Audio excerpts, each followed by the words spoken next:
Intense et incessant, mené dès l'automne 1940 par les Alliés qui visaient les croiseurs et sous-marins ennemis basés dans notre port militaire, vont durer 4 ans.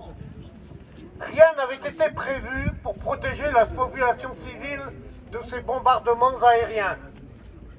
Les gens s'abritaient dans les caves, sous les porches, et les victimes étaient de plus en plus nombreuses. En 1942, les autorités civiles décident alors de creuser 2 grands abris souterrains en centre-ville, place Wilson et place Sadi Carnot. À recouvrance, des escaliers sont construits pour atteindre le tunnel ferroviaire qui relie la Pinfel à Lanninon. D'autres abris sont aussi creusés à Saint-Pierre, Saint-Marc et Lambézélec. Démarrés en 1942, les travaux de l'abri Sadi Carnot sont achevés l'année suivante, alors que les bombardements se font encore plus nombreux. Occupés d'abord seulement au moment des alertes, ils ne comportent ni bancs, ni lits, et lors du siège qui va s'étendre du 7 août au 18 septembre 1944, ces équipements récupérés dans les hôpitaux et les écoles vont y être sommairement installés. Cet abri est resté dans la mémoire en raison de la terrible catastrophe qui s'y est produite dans la nuit du 8 au 9 septembre 1944 pendant le siège qui devait amener la libération de Brest.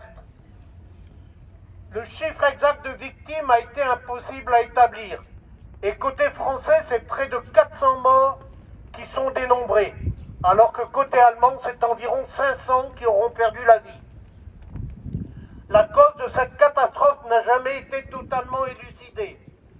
La véritable cause, c'est la guerre, qui fait fi de toute notion de droit, de respect des règles et conventions.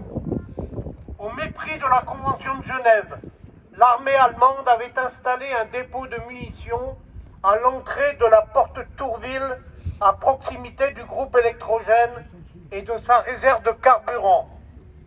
Le feu s'étant communiqué aux munitions, il y eut de terribles explosions suivies d'un incendie qui s'est communiqué à l'ensemble de l'abri, empêchant les réfugiés de s'en extraire et les piégeant à l'intérieur. Depuis la rentrée scolaire 2000, l'Université européenne de la paix, avec plusieurs partenaires, en a fait une base d'éducation pour la paix, pour faire réfléchir aux conséquences des guerres pour les populations civiles.